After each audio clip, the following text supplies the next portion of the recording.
Yeah, sure. So it's not much basically to it. So so what I found that flat list is definitely slow and it has some number of bugs, and it's definitely not designed for such task we have. So to add uh, to have many dynamically items which is added from both sides. So it's more like static list. You can add like some items in the end of the list, but if you are trying to, so the major issue is then you start scrolling really fast. You need to add dynamically lots of items in both directions, and it's unfortunately flat list is can't show any performance here, and it start like taking more and more memory, and it's trying um, to uh, calculate, I would say, all items, and also, and you reach the end of the list before you add more items. So it's like you, if user scroll really fast, we can't add items so fast, so it never reach the end. For example, if you try in all other messengers like Telegram or WhatsApp, if you scroll really fast, it adds new messages, and you never reach the end of the. For example, if you in the middle of the huge list, like for example, you have like thousands of messages, and you are like in the middle, and you start scrolling fast in both directions, back or to the new messages or old, you will never reach the. I mean, you can scroll as fast as you can, but you always will see the new messages or new items. But with Flatlist, it's impossible. You reach the end really fast, and it can't handle like so many messages. Also, we don't have control on scroll or whatever. So it's like just events, and there is no event on reaching the beginning. Then we can load more messages in the beginning. So we have to use the on scroll events, but they are really late, and then user scroll really fast. There is no enough information and not enough events, so we can react really fast on that. So yeah, if we want to implement this, so currently we refresh list each time you open chat, and we load latest messages, so you don't need to scroll. You can scroll down, I mean, to the new messages, because each time you open chat, we load the latest newest message, and we add dynamically only old messages when you scroll back, but currently in status you can simply reproduce. You start scrolling fast and you reach the label of the chat, and it's big, like big circle, and you can see it. And if you scroll fast and want to navigate to the history, you will always see this blinking big circle, and it's also the issue probably we want to solve, and that we need more control on the list. And we can try to there are some implementation components on the GitHub. We can try them. They are like more flexible, and then works in both directions, so we can try them. And also we can try to implement our own implementation, but with the React Native. And third option, we can go native, and in that case, we could we could load messages directly from Status Go to native, and don't use the React Native thread at all. So it will be just native list. Because currently, flat list, we load the data messages from the Status Go, convert to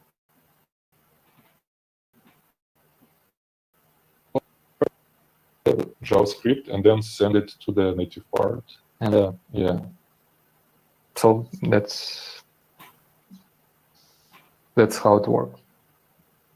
Mm-hmm. So we just need to decide how we can go next, and probably we could just try to investigate the React Native and create a few examples how it might work outside the status, for example, just application with the scroll, and see how it works in both directions. If we can just load messages fast, because I mean, if we load the all messages in the list, I don't think it will work pretty good, because we need to navigate. For example, if we have thousands of messages and users scrolled back to a few thousand items back, we need to, next time he will open chat, we need to show exactly this place. That means we can do two things. First, load all messages in the list, which won't work, I believe, really fast. And second one, we can load, for example, 20 and start loading more than he scrolls down to the new messages. So yeah. Okay, so just to make sure I understand correctly, like you highlighted 3 different possible options that we have. One is to use some components, already existing component that scrolls both ways, that are available on GitHub. The second one is to basically like write our own React Native component. And the third one is to write a completely native component. So just to summarize, essentially, like, correct me if I'm wrong, the drawbacks and the pros and the cons of each one. Reusing a GitHub component doesn't give us much flexibility, probably might solve the issue, and it's low effort, relatively low effort. Yeah. The second is obviously like a way in between. So we'll write our own issue, our own list, implementation of list. We can reuse any of the component, like the rendering of items, probably. Yes, right. And so like it's kind of like a moderate effort. And the third one is obviously a lot of effort, but it gives us the flexibility and the best performance we could basically get, essentially. So my question would be, I mean, obviously, if anyone has any comment, it would be interesting. And as well, like, because obviously reusing a component, I know that, like in-house, we know how to do it. And do we have the expertise, essentially? Like, do you understand the effort required for option 2 and 3 roughly? Because the issue is risk, essentially, like in my view, because like I don't know what we know about these, essentially. We could spend months or weeks, or and I have no idea how long it would take. So if anyone has any opinion on the matter.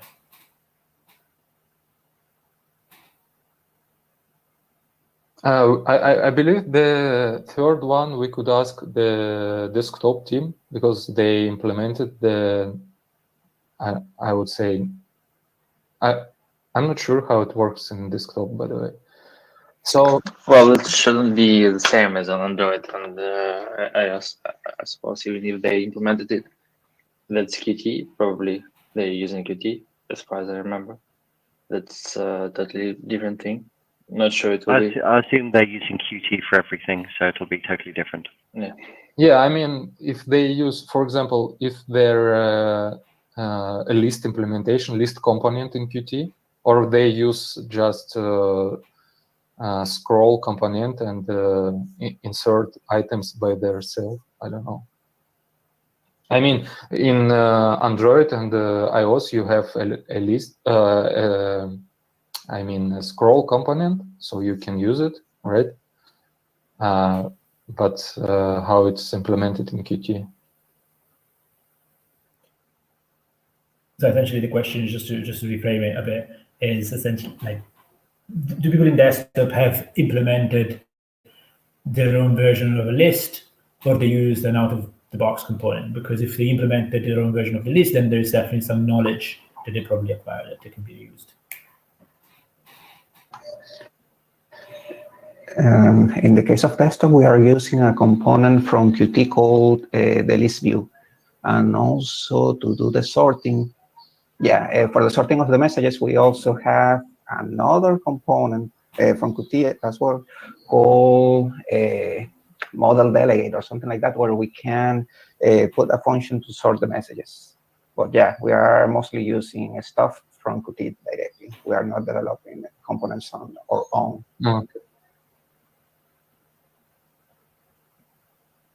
Now, I don't know much about mobile development, but I'd say the snappiness of the chat window is probably absolutely crucial. And if it is not snappy as people expect it to be based on their apps, then it's going to annoy people all the time, which is every time they use a chat, right? Probably. So I would probably say that native solution would be the most sensible, even though it might be the highest effort, right? I completely agree with everything that Jacob just said. I was going to say exactly the same thing. He said what I was going to say.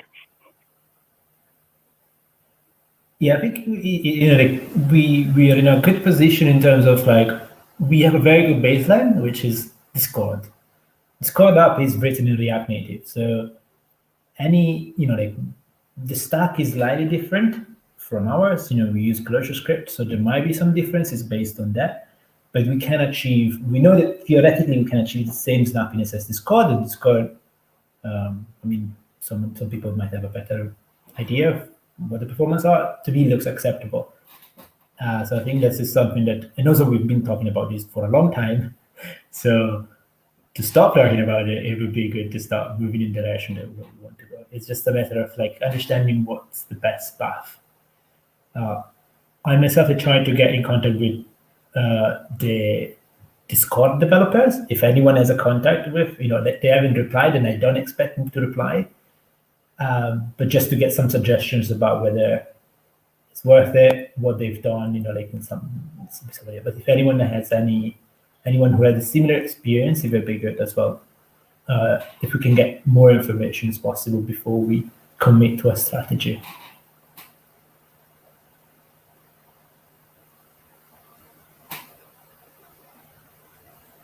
Okay, so what do people think if we decide to first look into GitHub components and then see how it works, if there's anything out of the box that we can use? And after that, we just regroup and decide whether to go for option 2 and option 3. That makes sense. If you'll spend like a few days with it, makes sense. Mm-hmm. Andre, what do you think?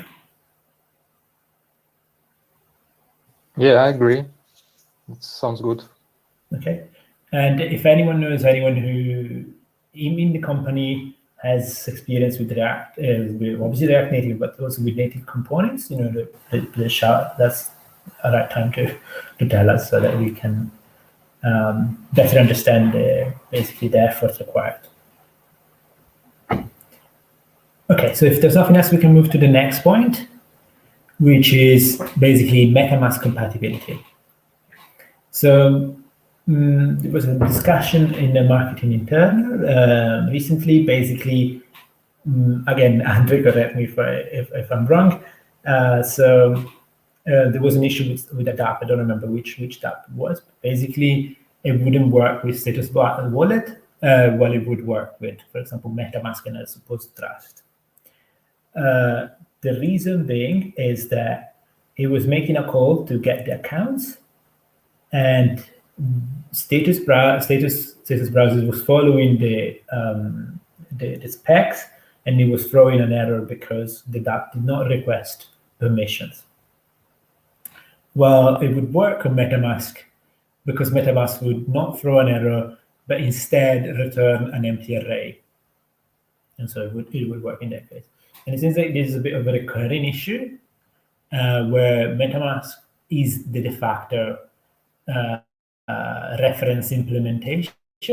And sometimes when it disagrees with the specs, people will code against MetaMask instead of coding against the specs, which puts us in a bit of a tough spot because essentially we tend to follow the specs, but that also means that dApps tend to break because developers tend to code against MetaMask, and MetaMask has these quirks. And it's a matter of, what should we do about these? Do people have an opinion? In general, we know that the right thing to do is to follow the specs, but we are paying the price of, being incompatible with the MetaMask, essentially. So I wonder if there are other solutions.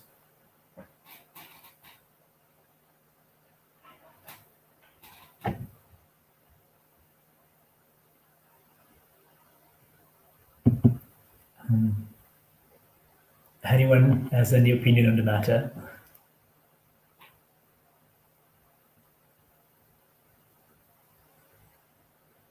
Okay, so Well, I guess in this case, it doesn't actually affect anything like security because you're returning an empty list. So it's not like you're breaking specs in order to provide data that shouldn't be provided. It's you're breaking specs to just not break compatibility with how dApps are implemented, right? So it's not like you are endangering any data or anything like that. You're just essentially bending the rules in order to not break applications. But you might break compatibility with the dApps that respect the spec.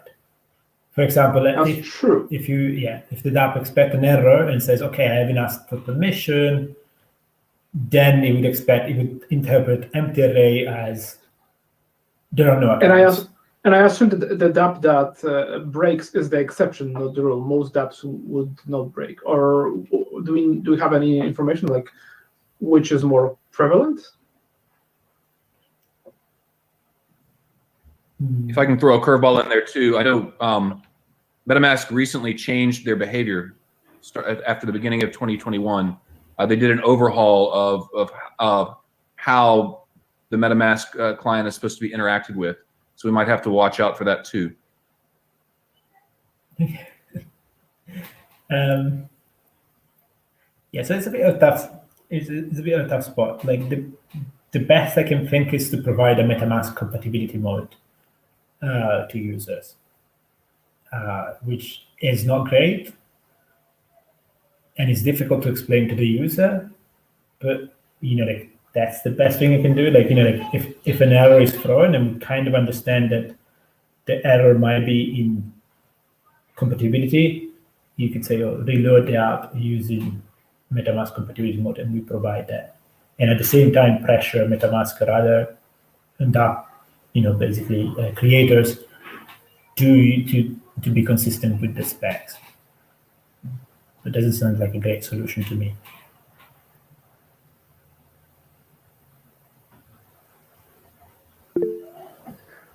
I think it's these problems. It's not the first time we have met them, because in the past we had lots of such cases.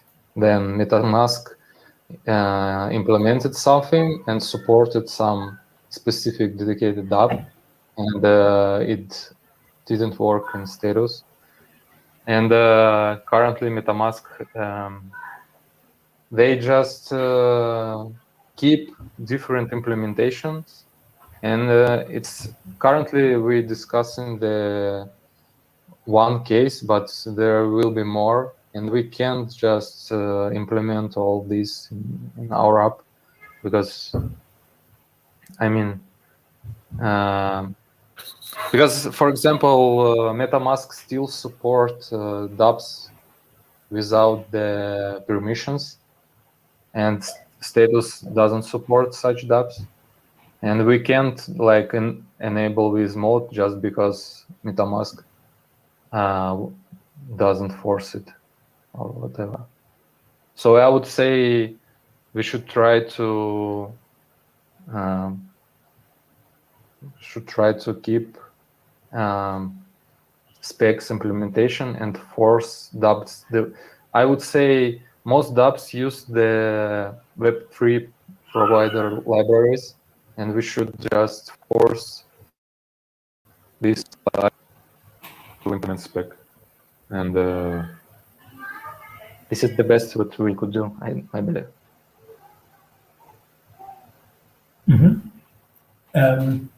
Other opinions on the matter?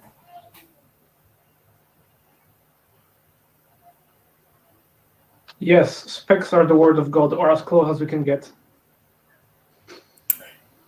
Yes, I would argue that, to be honest, like I think there's a lot of value in reference implementations. When you have specs, you should always accompany them with reference implementation, because specs can lie. Code can have bugs, and that's true, but it's easy if you only write things on paper to miss some crucial aspects of the implementation. That happened with MetaMask many times, that the specs were not implemented correctly. MetaMask, and it became the de facto standard, unfortunately. I think a set of testers would probably like find a lot of these issues, but that's a different separate issue. Okay, so that's the 2 points that we wanted to discuss. Anyone has any announcement? Anything else that we would like to discuss?